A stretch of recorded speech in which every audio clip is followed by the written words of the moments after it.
Welcome to BDTech abroad. যে বিষয়টা নিয়ে কথা বলবো, থাইল্যান্ডের ভিসা নিয়ে কথা বলবো। অর্থাৎ থাইল্যান্ডে বাংলাদেশিদের জন্য কি কি ধরনের ভিসা দিয়ে থাকে, ভিসার ক্যাটাগরিগুলো কি, তারপরে যেটা রয়েছে ট্যুরিস্ট ভিসাতে আপনি কিভাবে আবেদন করতে পারেন, আপনার কত টাকা খরচ হতে পারে, আপনি যদি আপনার ফ্যামিলি নিয়ে ভিজিট করেন সেক্ষেত্রে আপনার টোটাল কস্ট কেমন হতে পারে, অর্থাৎ আপনার এয়ার টিকিট, আপনার হোটেল কস্ট প্লাস আপনার ফুড কস্ট কেমন হতে পারে, ফুল একটা ধারণা দেওয়ার চেষ্টা করব। আশা করি আপনাদের ভিডিওটি যারা থাইল্যান্ড ভিজিট করতে যাবেন, একেবারে নিউ ভিজিটর বা নিউ ভিজিট করতে চাচ্ছেন, তাদের অনেক উপকারে আসবে। এবং কেউ যদি বিজনেস করতে চান সেক্ষেত্রে কি ধরনের ভিসা নিতে পারেন, অথবা যদি কেউ লং টাইম থাইল্যান্ডে থাকতে চান সে সংক্রান্ত আশা করি এই ভিডিওর মাধ্যমে আপনারা মেসেজ পাবেন। প্রথমত আমি একটু ভিসার ক্যাটাগরি নিয়ে আলোচনা করি। বাংলাদেশিদের জন্য কি কি ধরনের ক্যাটাগরি ভিসা ওপেন রয়েছে থাইল্যান্ডের জন্য। থাইল্যান্ড শুধু বাংলাদেশি না, এটা আপনার ইন্ডিয়ান প্লাস আদার্স অন্য অন্য কান্ট্রিদের জন্য সেম ভিসার ক্যাটাগরিগুলো ওপেন রয়েছে। আপনারা যে কেউ এই ভিসার জন্য আবেদন করতে পারবেন। এক নম্বরে রয়েছে সবচেয়ে পপুলার ভিসা, যেটা ট্যুরিস্ট ভিসা। ট্যুরিস্ট ভিসা দুই ধরনের হয়ে থাকে, একটা হচ্ছে সিঙ্গেল এন্ট্রি, একটা হচ্ছে মাল্টিপুল ভিসা। সিঙ্গেল এন্ট্রিটা নর্মালি 3 মাসের দিয়ে থাকে। মাল্টিপুল যে ভিসা রয়েছে, মাল্টিপুল ভিসাটা নর্মালি 6 মাসের ভিসা হয়। এরপর দুই নাম্বার পজিশনে রয়েছে নন ইমিগ্রেন্ট ভিসা বি। এই ভিসাটা নর্মালি যারা ওয়ার্ক অথবা বিজনেস করতে যাবেন তাদের জন্য এই ভিসাগুলো নর্মালি বাংলাদেশ থেকে বা অন্য অন্য কান্ট্রি থেকে ওয়ার্ক পারমিট ভিসার জন্য ডাইরেক্ট অন্য অন্য কান্ট্রি যেভাবে ওয়ার্ক পারমিট ইস্যু করে, এখানে ওয়ার্ক পারমিট ইস্যু করে না। এই ভিসাটার নাম হয়েছে নন ইমিগ্রেন্ট বি। আর এই ভিসাটা দুই ধরনের লোকদের দিয়ে থাকে। এক যারা থাইল্যান্ডে ওয়ার্ক করতে যাচ্ছেন তাদের জন্য, আর নাম্বার 2 যারা বিজনেস করতে যাবেন বা অর্থাৎ যাদের লং টাইম ভিসার দরকার আছে, তারা এই ভিসার ক্যাটাগরির ভিতরে থাকতে পারেন। এরপর আরেকটা ভিসা নাম্বার 3-তে একটা ভিসা রয়েছে, সেটাও অনেক popular visa. Number non immigrant visa, number O non immigrant visa O. এই ভিসাটা নর্মালি আপনার স্পাউস ভিসা বলা হয় বা ফ্যামিলি ভিসা। যেমন এটা বাচ্চাদের দিয়ে থাকে, অথবা যদি আপনার থাইল্যান্ডের কোনো নাগরিক আপনার হাজবেন্ড বা ওয়াইফ থাকে তাহলে তাদেরকে এই ভিসাটা দেওয়া হয়, নন ইমিগ্রেন্ট ভিসা ওটা। এরপরে যেটা রয়েছে রিটায়ারমেন্ট ভিসা। রিটায়ারমেন্ট ভিসাটা কাদের দিয়ে থাকে, যদি আপনার এজ 50+ অর্থাৎ 50 বছরের উপরে হয় সেক্ষেত্রে আপনি রিটায়ারমেন্ট ভিসার জন্য আবেদন করতে পারবেন। এই রিটায়ারমেন্ট ভিসার জন্য আপনাকে কিছু ব্যাংক ব্যালেন্স দেখাতে হবে। আপনি কোথাও ভালো পোস্ট করতেছে জব, অথবা জব করার পরে আপনি রিটায়ারমেন্ট নিয়েছেন, অথবা আপনি ভালো বিজনেস করছেন, এখন একটু আপনি রিল্যাক্সে লাইফ লিড করতে চাচ্ছেন, সেক্ষেত্রে এটাকে রিটায়ারমেন্ট ভিসা বলা হয়। এই ভিসাটাও যারা বিশেষ করে ইউরোপিয়ানরা বিশেষ করে এই ভিসাগুলো বেশি নিয়ে থাকে। এরপরে আরেকটা ভিসা রয়েছে, সেটা এলিট ভিসা। এই এলিট ভিসাটা নর্মালি আপনাকে একটা নির্দিষ্ট পরিমাণ অ্যামাউন্ট দিয়ে এলিট ভিসাটা কিনে নিতে হয়। এলিট ভিসা এখানে যে কেউ এখানে আবেদন করে নিতে পারেন। অর্থাৎ যদি আপনার ফান্ড ক্যাপাবিলিটি ভালো থাকে, আপনার যদি টাকা পয়সা ভালো থাকে, সেক্ষেত্রে আপনি এলিট ভিসাটা নিতে পারেন। এরপরে যেটা রয়েছে নন ইমিগ্রেশন ভিসা ইডি। এখানে নন ইমিগ্রেশন ভিসা ইডিটা বিশেষ করে যারা স্টুডেন্ট ভিসার জন্য থাইল্যান্ডে যাবেন তাদেরকে নন ইমিগ্রেশন ভিসা ইডি দেওয়া যায়। বিশেষ করে অনেক দেশের স্টুডেন্টরা কিন্তু থাইল্যান্ডে গিয়ে স্টাডি করে। বাংলাদেশেরও অনেক স্টুডেন্ট কিন্তু থাইল্যান্ডে স্কলারশিপ নিয়ে স্টাডি করে। এমনি নর্মাল প্রসিডিউরতেও আপনার নর্মাল যে প্রসিডিউর আছে, নর্মাল প্রসিডিউর ফলো করেও কিন্তু আপনি থাইল্যান্ডের নন ইমিগ্রেন্ট ইডি ভিসাটাও নিতে পারেন। এই ভিসাটা আপনার স্টুডেন্টরা নর্মালি নিয়ে থাকে, আপনার কোর্স অনুযায়ী এই ভিসাগুলো প্রোভাইড করে থাকে। এখন আসেন আপনার এই ভিসাগুলো ক্যাটাগরির ভিতরে আপনার সবচেয়ে আজকে আসলে আমি পুরো ভিসা নিয়ে বা যেমন non immigration visa B, non immigrant visa O, এগুলো আসলে ডিটেলে আলোচনা করতে গেলে ভিসাটা অনেক লেন্দি হবে। আজকে আসলে আমি ট্যুরিস্ট ভিসা নিয়ে বিস্তারিত আলোচনা করব। ট্যুরিস্ট ভিসা আপনার কত খরচ হতে পারে এবং নেসেসারি ডকুমেন্টস কি লাগবে, প্লাস আপনার কত টাকা ব্যাংক স্টেটমেন্ট দেখাতে হবে, এ টু জেড। প্লাস আপনি যদি ট্যুরিস্ট ভিসায় থাইল্যান্ডে যান সেক্ষেত্রে আপনার কেমন খরচ হতে পারে, এয়ার টিকিট, থাকা খাওয়া, আদার্স, এই ইনফরমেশনগুলো দিয়ে থাকবো। প্রথমত আমি একটু ট্যুরিস্ট ভিসার রিকোয়ারমেন্ট নিয়ে আলোচনা করি। ট্যুরিস্ট ভিসাটা আমি আগেই বলেছি, ট্যুরিস্ট ভিসা দু ধরনের হয়, একটা 3 মাসের সিঙ্গেল এন্ট্রি, আর একটা মাল্টিপল ভিসা, যেটা 6 মাস। এই 3 মাসের ভিসায় আপনি একবারে 60 দিন স্টে করতে পারবেন। অর্থাৎ আপনি যখন সিঙ্গেল এন্ট্রি অথবা multiple visa, single entry multiple ভিসার ভিতরে ডিফারেন্স আছে। সিঙ্গেল এন্ট্রি দিয়ে আপনি একবার শুধু এন্ট্রি করতে পারবেন। মাল্টিপুল যে ভিসা রয়েছে, মাল্টিপুল ভিসা আপনি 6 মাসের ভিতরে যতবার ইচ্ছা ততবার এখানে কিন্তু আপনি আপ ডাউন করতে পারবেন। কিন্তু একবারে আপনি 60 দিনের বেশি আপনি কিন্তু এখানে স্টে করতে পারবেন না। অর্থাৎ আপনি সিঙ্গেল এন্ট্রি ভিসায় একবার ঢুকলে আপনি সর্বোচ্চ 60 দিন স্টে করতে পারবেন। 60 দিনের বেশি যদি স্টে করেন তাহলে ওভার স্টে হয়ে যাবে। মাল্টিপল ভিসার ক্ষেত্রেও সেম। এখন আসেন হচ্ছে আপনার এখানে খরচ কেমন হবে, এই ভিসাগুলোর আপনার কস্ট কেমন হয়। এইখানে যেটা রয়েছে নন ইমিগ্রেন্ট ভিসা, যেটা সরি আপনার ট্যুরিস্ট ভিসা, যেটা ট্যুরিস্ট ভিসার জন্য আপনার হচ্ছে সিঙ্গেল এন্ট্রি যেটা 3 মাসের ভিসা রয়েছে, এই ভিসার জন্য খরচ হয় মাত্র 3000 টাকা। এই 3000 টাকা যদি আপনি যদি এজেন্সি দিয়ে অ্যাপ্লাই করেন সেক্ষেত্রে হচ্ছে আপনার কস্টিংটা একটু বাড়বে। নর্মালি 5000 থেকে 5500 টাকা এজেন্সি নিয়ে থাকে। আপনি যদি নিজে আবেদন করেন সেক্ষেত্রে হচ্ছে অর্থাৎ হচ্ছে আপনাকে কিভাবে আবেদন করবেন সেটা আমি বলে দিচ্ছি, কোথায় যাবেন এবং হচ্ছে অ্যাড্রেস প্লাস হচ্ছে কন্ট্যাক্ট নাম্বার ডিটেলস আমি আমার ভিডিও ডিসক্রিপশন লিঙ্কে আপনার দিদির জন্য দিয়ে দিব। আপনারা চাইলে নিজেরাও আবেদন করতে পারেন। আপনি যদি নিজে আবেদন করেন সেক্ষেত্রে হচ্ছে আপনার সিঙ্গেল এন্ট্রি যেটা 3 মাসের ভিসা রয়েছে সেটার জন্য আপনার খরচ হবে মাত্র 3000 টাকা। আপনি যদি মাল্টিপল ভিসা যেটা 6 মান্থের রয়েছে সেটার জন্য আবেদন করেন সেক্ষেত্রে আপনার কস্ট হিসেবে দাঁড়াবে হচ্ছে 15,000 টাকার মতো। আপনার এখানে মাল্টিপল যেটা 6 মাসের ভিসা সেটার জন্য আপনার কস্ট হবে 15,000 টাকা। এখন আসেন হচ্ছে আপনার নেসেসারি ডকুমেন্টস কি লাগবে। নেসেসারি ডকুমেন্টসের ভিতর নাম্বার 1 হচ্ছে আপনার একটা ভ্যালিড পাসপোর্ট থাকতে হবে। পাসপোর্টের মেয়াদ মিনিমাম 6 মাস থাকতে হবে। এরপরে যেটা রয়েছে আপনার হচ্ছে যদি কোনো ওল্ড পাসপোর্ট থেকে থাকে তাহলে আপনার নতুন পাসপোর্টের সাথে আপনার ওল্ড পাসপোর্টটা অ্যাটাচমেন্ট করে দিতে হবে। আপনার যদি একাধিক দেশের ভিসা লাগানো থাকে সেক্ষেত্রে হচ্ছে আপনার মিনিমাম যেন 2টা পেজ ফাঁকা থাকে যাতে ওরা স্টাম্পিংটা করতে পারে। এরপর হচ্ছে অ্যাপ্লিকেশন ফর্ম। অ্যাপ্লিকেশন ফর্মটা আপনি কোথা থেকে নেবেন, অ্যাপ্লিকেশন ফর্মটা হচ্ছে থাইল্যান্ডের অ্যাম্বাসির ওয়েবসাইট থেকেও নিতে পারেন। ভিএসএফ গ্লোবাল হচ্ছে থাইল্যান্ডের যত ধরনের ভিসা আছে সমস্ত ধরনের ভিসাটা টেক কেয়ার করে। ওদের ওয়েবসাইটে গেলেও আপনি অ্যাপ্লিকেশন ফর্মটা পাবেন। এছাড়াও আমি আমার ভিডিও ডিসক্রিপশন লিঙ্কে আমি ওদের অ্যাপ্লিকেশন ফর্মের লিঙ্কটা দিয়ে দিব, আপনারা চাইলে এখান থেকে ডাউনলোড করে নিতে পারবেন। এরপরে যেটা রয়েছে আপনাকে দিতে হবে ছবিটা লাগবে হচ্ছে ব্যাকগ্রাউন্ড হোয়াইট, 2 কপি ছবি লাগবে। এই ছবিটায় আপনাকে কোনো চশমা বা হ্যাট অর্থাৎ হচ্ছে চশমা বা টুপি ইউজ করতে পারবেন না। আপনি যদি ফিমেল হন সেক্ষেত্রে হচ্ছে আপনি বোরকা বা হিজাব করতে পারবেন না। ওদের যেটা ফরম্যাট আছে ফরম্যাটটা অনুযায়ী আপনাকে ছবি তুলতে হবে। আমি সবসময় বলে থাকি এই ছবিগুলো যারা প্রফেশনাল ছবি তুলে আপনার অর্থাৎ হচ্ছে প্রফেশনাল যাদের স্টুডিও আছে সেই স্টুডিও থেকে তুলবেন, তাহলে আপনার হচ্ছে ছবিটার ওদের একেবারে 100% যেভাবে ওরা চাচ্ছে সেই অনুযায়ী সেই ফরম্যাটে ওরা আপনাকে ছবি তুলে দিবে।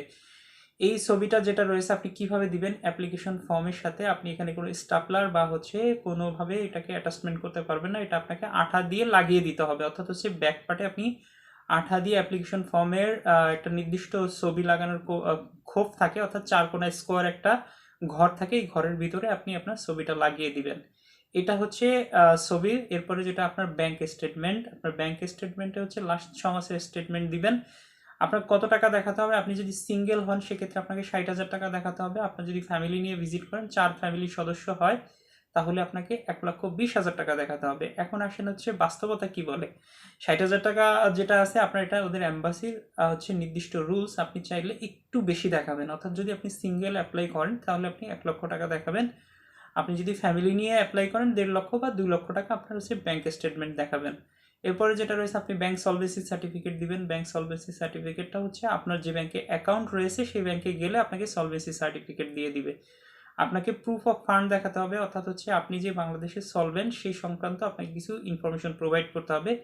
অর্থাৎ হচ্ছে আপনার যা সম্পদ আছে সম্পদকে একটা ভ্যালুয়েশন করে আপনি জমা দিতে পারেন। এটা যেমন হচ্ছে আপনার হচ্ছে গাড়ি বাড়ি আদার্স কোনো প্রপার্টিস থাকলে এটাকে একটা ভ্যালুয়েশন করে আপনি জমা দিতে পারেন। এটার মাধ্যমে আপনাকে যে জিনিসটি বোঝাবে সেটা হচ্ছে আপনি যে বাংলাদেশে সলভেন্ট, অর্থাৎ হচ্ছে আপনার যে ট্যুর করার অর্থাৎ ভিজিট করার জন্য ক্যাপাবল সেই জিনিসটা এখানে বোঝাবে। এরপরে যেটা রয়েছে আপনার হচ্ছে এয়ার টিকিট বুকিংয়ের পেপারস দিতে হবে। এয়ার টিকিট বুকিংটা যেভাবে করবেন সেটা হচ্ছে আপনি যে কোনো আপনার অনেকগুলো এয়ারলাইন্স বাংলাদেশ থেকে হচ্ছে থাইল্যান্ডে ফ্লাইট পরিচালিত করে। আমি লাস্টের দিকে গিয়ে বলছি কোন কোন এয়ারলাইন্সগুলো, 5টা ফেমাস এয়ারলাইন্সের আমি নাম বলে দিব। এইসব এয়ারলাইন্সের ওয়েবসাইটে গিয়ে আপনি ঢাকা টু থাইল্যান্ড কত তারিখে যাবেন সেই অনুযায়ী একটা হোটেল বুকিং করে নেবেন। অর্থাৎ হচ্ছে এই টিকিটটা অবশ্যই আপনার আপ ডাউন হতে হবে। আপ ডাউন আপনি নিজে নিজে কিন্তু এটা অনলাইন থেকে বুকিং করে নিতে পারবেন। এরপরে যেটা রয়েছে আপনাকে হোটেল বুকিংয়ের পেপারস দিতে হবে। হোটেল বুকিংটা হচ্ছে booking.com থেকে বা অন্য যে কোনো অনলাইন সাইট থেকে গিয়ে আপনি হোটেল বুকিং করে কতদিন থাকবেন সেই অনুযায়ী হোটেল রিজার্ভেশন করে আপনি হচ্ছে হোটেল বুকিং একটা পেপারস আপনি জমা দিবেন। এরপর একটা কাভার লেটার দিবেন। কাভার লেটারে হচ্ছে আপনি উল্লেখ করবেন আপনি হচ্ছে থাইল্যান্ডে কোথায় কোথায় ঘুরবেন, আপনার হচ্ছে পুরো ইনফরমেশনগুলো কাভার লেটারে লিখে আপনি কাভার লেটারটা দিয়ে দিবেন। আপনি যদি ধরেন নিজে অ্যাপ্লাই করেন তাহলে আপনার এই পেপারসগুলো নিজের সমস্ত পেপারস অ্যারেঞ্জ করতে হবে। এরপরে যেটা রয়েছে, আপনি যদি বিজনেসম্যান হন সেক্ষেত্রে আপনাকে আলাদা কিছু ডকুমেন্টস প্রোভাইড করতে হবে। আপনি যদি জব সার্ভিস হোল্ডার হয়ে থাকেন সেক্ষেত্রে আপনাকেও কিছু আলাদা ডকুমেন্টস প্রোভাইড করতে হবে। আপনি যদি স্টুডেন্ট হন সেক্ষেত্রে আপনাকেও কিছু আলাদা ডকুমেন্টস প্রোভাইড করতে হবে। বিজনেসম্যানের ক্ষেত্রে যেটা রয়েছে, আপনার ভ্যালিড ট্রেড লাইসেন্সের ইংলিশে ট্রান্সলেট করে নোটারি করে জমা দিবেন, সাথে ভিজিটিং কার্ড। আপনি যদি সার্ভিস হোল্ডার হন সেক্ষেত্রে আপনার এনওসি লেটার দিবেন। এনওসি লেটারটা নো অবজেকশন লেটার। আপনি যে লিভ লেটার দিবেন একটা, আপনি যে ছুটি নিয়েছেন ছুটির পেপারসগুলো জমা দিবেন, এটা অবশ্যই আপনার কোম্পানির প্যাডে হতে হবে। এরপরে যেটা রয়েছে, আপনার স্যালারি স্লিপটা জমা দিবেন। স্যালারি স্টেটমেন্ট যেটা আপনি যে আপনার যে স্যালারি পান, আপনি যদি ব্যাংকে পান ব্যাংকে দিয়ে দিবেন, অথবা যদি ব্যাংকে না হয় আপনি যদি হ্যান্ড টু হ্যান্ড দিয়ে থাকে তাহলে আপনার যেটা কোম্পানি যে স্যালারি শিট রয়েছে সেই শিটটা আপনি জমা দিতে পারেন। সাথে ভিজিটিং কার্ড দিবেন। আপনি যদি স্টুডেন্ট হয়ে থাকেন সেক্ষেত্রে আপনি যদি ইউনিভার্সিটি বা কলেজে পড়েন, কলেজ থেকে আপনাকে একটা লিভ লেটার নিতে হবে। সাথে আপনার যে আইডেন্টি কার্ড আছে, আপনার কলেজ বা ইউনিভার্সিটি যে কার্ডটা থাকে সেই কার্ডটা জমা দিবেন। আপনার সাথে যদি আপনার ফ্যামিলি ভিজিট করে তাহলে আপনার ওয়াইফের ম্যারেজ সার্টিফিকেটটা দিতে হবে। আপনাদের হাজব্যান্ড ওয়াইফের যে সার্টিফিকেট আছে ম্যারেজ সার্টিফিকেট, সেটা ইংলিশে ট্রান্সলেট করে নোটারি করে জমা দিতে হবে। এরপরে যেটা থাকে, আপনার যদি বেবি থাকে বেবিদের আপনার যেটা রয়েছে বার্থ সার্টিফিকেটটা জমা দিবেন। এরপরে যেটা রয়েছে, আপনার যারা স্টুডেন্ট তাদের যদি বয়স 18 বছরের নিচে হয় সেক্ষেত্রে আপনার একটা প্রত্যয়নপত্র দিতে হবে আপনার বাবা মার কাছ থেকে নিয়ে। আপনি যে থাইল্যান্ডে ভিজিট করতেছেন তাদের কোনো আপত্তি নাই, এ ধরনের একটা লেটার আপনি গিয়ে শো করতে হবে। এই আপনার নেসেসারি ডকুমেন্টস ট্যুরিস্ট ভিসার ক্ষেত্রে।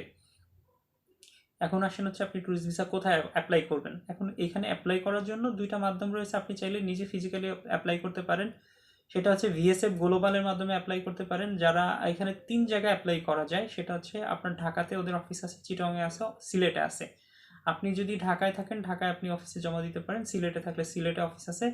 তারপরে যেটা রয়েছে আপনার ওদের যেটা চিটাগং অফিস রয়েছে, এদের অ্যাড্রেস কন্ট্যাক্ট নাম্বার আমি আমার ভিডিও ডিসক্রিপশন লিঙ্কে দিয়ে দিব, আপনারা ওইখান থেকে দেখে নেবেন। যদি ঢাকার বাইরে হয় তাহলে আপনাকে ঢাকায় এসে থাইল্যান্ডের ভিসা নিতে হবে না, আপনি যেখানে আছেন। অর্থাৎ যদি আপনি চিটাগংয়ে থাকেন তাহলে আপনি চিটাগং থেকে নিতে পারবেন। আপনি যদি সিলেটে থাকেন তাহলে আপনি সিলেট থেকে নিতে পারবেন। আদার্স যে সব ডিস্ট্রিক্ট রয়েছে সেই সব ডিস্ট্রিক্টের সব লোকজনের ভিসা আপনার ঢাকা থেকে নিতে হবে। এখন আসেন এই ভিসার জন্য দুইভাবে ওয়ে আছে আবেদন করার। একটা আপনি চাইলে অনলাইনে সমস্ত ইনফরমেশনগুলো ফ্লাপ করে আপনার ডকুমেন্টসগুলো দিয়ে আপনি এখানে আবেদন করতে পারেন। ইভেন আপনি ব্যাংক টু ব্যাংক ট্রান্সফার করে দিতে পারেন আপনার ফিসটা। এরপরে যেটা রয়েছে, আপনি যখন ওইখানে অ্যাপয়েন্টমেন্ট পাবেন, অ্যাপয়েন্টমেন্ট অনুযায়ী আপনার পাসপোর্টটা সাবমিট করে দিবেন। এটা একটা ওয়ে। আর একটা ওয়ে সমস্ত পেপারসগুলো নিয়ে ভিএসএফ গ্লোবালের অফিসে যাবেন, যেয়ে আপনার সমস্ত ডকুমেন্টস নিয়ে আপনি ওইখানে আপনার সমস্ত ডকুমেন্টসগুলো জমা দিবেন। এখন আসেন, আপনি যদি অ্যাপ্লিকেশন ফর্ম ফিল আপ করতে না পারেন, আপনি যদি ছবি না করতে পারেন, সেক্ষেত্রে আপনার ভিএসএফ গ্লোবালের কিন্তু একটা স্টুডিও আছে, ওরা কিছু টাকার বিনিময়ে ছবি প্লাস আপনার যেটা ভিসা অ্যাপ্লিকেশন ফর্ম আছে ভিসা অ্যাপ্লিকেশন ফর্ম কিন্তু ফিল আপ করে দেয়। আপনার এটা নিয়ে টেনশন করার কোনো কারণ নেই। আপনি নিজে যদি না পারেন তাহলে ওদের হেল্প নিয়ে আপনি জমা দিতে পারেন। আর যদি আপনি এজেন্সির মাধ্যমে জমা দেন সেক্ষেত্রে আপনার এজেন্সি আপনার সমস্ত পেপারসগুলো রেডি করে আপনাকে জমা দিয়ে দিবে। এখন আসেন, এখানে আপনার ভিসা পাওয়ার ক্ষেত্রে কি আপনার সাদা পাসপোর্ট হলে ভিসা দিবে? হ্যাঁ, আপনার সাদা পাসপোর্ট হলেও ভিসা দিবে। আপনাকে একটা জিনিস এখানে ভিসা পাওয়ার ক্ষেত্রে আপনাকে ফলো করতে হবে, সেটা আপনি যে কন্ট্যাক্ট নাম্বারটা ফর্মে আপনি ফিল আপ করতেছেন, এই কন্ট্যাক্ট নাম্বারে থাই এম্বাসি থেকে আপনাকে ফোন করবে। ফোন করে আপনার সম্পর্কে কিছু ইনফরমেশন নেবে। আপনি যদি ফোনটা না ধরেন সেক্ষেত্রে আপনি ভিসা পাবেন না, আপনার ভিসা রিফিউজ হয়ে যাবে। আপনাকে অবশ্যই ফোন যদি ওরা ফোন দিয়ে থাকে তাহলে অবশ্যই আপনাকে ফোন ধরতে হবে। ফোন ধরে ওদের সাথে কথা বলতে হবে, আপনার পার্সোনাল কিছু ইনফরমেশন ওরা জানতে চাইতে পারে। আর যেটা রয়েছে, আপনি যে ব্যাংক স্টেটমেন্টে যে আপনার ব্যাংক স্টেটমেন্টটা দিচ্ছেন ওইখানে একটা ক্লিয়ার নাম্বার থাকতে হবে, তারা কিন্তু ব্যাংকে কন্ট্যাক্ট করবে আপনার কি টাকা আছে কিনা ব্যাংকের, এটা কিন্তু ওরা চেক করতে পারে। ইভেন যে কোনো ডকুমেন্টস পারপাসে কিন্তু আপনাকে তারা চেক করে ইনফরমেশনগুলো নিতে পারে। এই আপনার ভিসা পাওয়ার ক্ষেত্রে। আদার্স এখানে থাইল্যান্ডের ভিসা পাওয়া কিন্তু কোনো কঠিন কোনো কাজ না। এখানে নর্মালি কিন্তু থাইল্যান্ডের ভিসা, ট্যুরিস্ট ভিসা যেটাগুলো রয়েছে ট্যুরিস্ট ভিসাগুলো দিয়ে দেয়। এখন আসেন, আপনি যদি সিঙ্গেল ভিজিট করতে চান সেক্ষেত্রে আপনার খরচ কেমন হতে পারে, অর্থাৎ আপনার এয়ার টিকিট কেমন কস্ট আসতে পারে, আপনার হোটেল রিজার্ভেশন, আপনার যদি হোটেল কস্ট কেমন হতে পারে, আপনার থাকা খাওয়া খরচ কেমন হতে পারে, জাস্ট আমি আপনাদের একটা আইডিয়া দিচ্ছি এই ধরনের কস্ট। অর্থাৎ আপনাকে এই ইনফরমেশনটা দেওয়ার কারণ আপনার কেমন বাজেট লাগতে পারে, বাজেটের ভিতরে আপনি থাইল্যান্ড থেকে ঘুরে আসতে পারবেন। যদি আপনি আপ ডাউন টিকিট করেন সেক্ষেত্রে আপনার $500 থেকে আপনার হচ্ছে $700 থেকে $800 মতো আপনার এয়ার টিকিটের কস্ট হতে পারে। কোন কোন এয়ারলাইন্সগুলো বাংলাদেশ থেকে থাইল্যান্ডে হচ্ছে ফ্লাইট পরিচালিত করে? বিশেষ করে এমিরাত করে, এমিরাতের টিকিটের দাম একটু বেশি। গালফ এয়ারলাইন্স আছে, গালফ এয়ারলাইন্স করে। সিঙ্গাপুর এয়ারলাইন্স আছে, সিঙ্গাপুর এয়ারলাইন্স হচ্ছে ঢাকা টু থাইল্যান্ড, এখানে হচ্ছে ওদের ফ্লাইট রয়েছে। তারপরে যেটা রয়েছে কাতার এয়ারলাইন্সের ফ্লাইট রয়েছে, থাই এয়ারওয়েজের হচ্ছে ফ্লাইট রয়েছে। এছাড়াও আরও অন্যান্য যেমন শ্রীলঙ্কান এয়ারলাইন্স আছে, আরও অন্যান্য এয়ারলাইন্সের কিন্তু আপনার হচ্ছে ঢাকা টু থাইল্যান্ডের অথচ থাইল্যান্ডের ব্যাংককে ওদের কিন্তু ফ্লাইট পরিচালিত হয়। আপনি সুইটেবল যে কোনো হচ্ছে এয়ারলাইন্সের টিকিট করে আপ ডাউন একটা এয়ার টিকিট করে আপনি কিন্তু থাইল্যান্ড থেকে ঘুরে আসতে পারেন। এই হচ্ছে এয়ার টিকিটের কস্ট। আপনি যদি নর্মালি ধরে নেন 500 থেকে 550 আপনার হচ্ছে ডলারের মতো আপনার এয়ার টিকিটের কস্ট হতে পারে। আপনি যদি 10 ডেজ থাকেন, অর্থাৎ আপনি ধরে নেন আপনি যদি সর্বনিম্ন হলে $500 নিচে আপনি টিকিট পাচ্ছেন না। $500 হলে কেমন হতে পারে? ধরেন আপনার 50,000 টাকা, আমি 50 থেকে 52,000 টাকা আপনি ধরি হচ্ছে টিকিট কস্ট। এখন হচ্ছে আপনি যদি 10 ডেজ 10 দিন থাকতে চান থাইল্যান্ডে, আপনার কস্ট কেমন হতে পারে? এখানে আপনি 2,000 থেকে 3,000 4,000 টাকার ভিতরে আপনি কিন্তু সুন্দর চমৎকার একটা রুম পাবেন। আপনি ধরে নেন 2,000 টাকার ভিতরে পার নাইট আপনার হচ্ছে হোটেল কস্ট। আপনি যদি 10 দিন থাকেন 2,000 টাকা হলে 20,000 টাকা আপনার হোটেল কস্ট আসবে। এর চেয়েও লো কস্টে আপনার হোটেল আছে। আমি জাস্ট হচ্ছে আনুমানিক আইডিয়া দেওয়ার জন্য বোঝাচ্ছি যে আপনার হচ্ছে হোটেল কস্ট কেমন হতে পারে। ধরে নেন হচ্ছে আপনার হচ্ছে 2,000 টাকা করে পার নাইট, 2,000 হলে আপনার হচ্ছে 20,000 টাকার মতো কস্ট হতে পারে। এছাড়াও ধরেন আপনার ফুড কস্ট প্রায় বাংলাদেশের কাছাকাছি আপনার ফুড কস্টের মতো। তারপরে আপনি 1,000 থেকে 1,500 টাকা আপনার ফুড কস্ট ধরতে পারেন। আপনি আনুষঙ্গিক শপিং করবেন। 50,000 টাকা আপনার এয়ার টিকিট কস্ট। আপনি যদি হোটেল ভাড়া দিবেন হচ্ছে যদি 10 দিন থাকেন 20,000 টাকা। 50 20 70 আপনার ধরেন হচ্ছে থাকা খাওয়া দিয়ে আপনি 10 ডেসে ধরেন হচ্ছে আরও 15,000 টাকা। 80 85,000 টাকা। আদার্স আপনি যদি শপিং টপিং করেন সেক্ষেত্রে হচ্ছে আপনার 1,00,000 টাকা হলে আপনি চমৎকার ট্যুর দিয়ে থাইল্যান্ড। আশা করি এই ইনফরমেশনগুলো আপনাদের উপকারে আসবে। যদি ভিডিওটি ভালো লেগে থাকে তাহলে একটা লাইক দিবেন, কমেন্টস করবেন, শেয়ার করবেন, চ্যানেলটিকে সাবস্ক্রাইব করে আমাদের সাথেই থাকুন। আজকের ভিডিওটি এই পর্যন্তই শেষ করব। সবাইকে অসংখ্য ধন্যবাদ।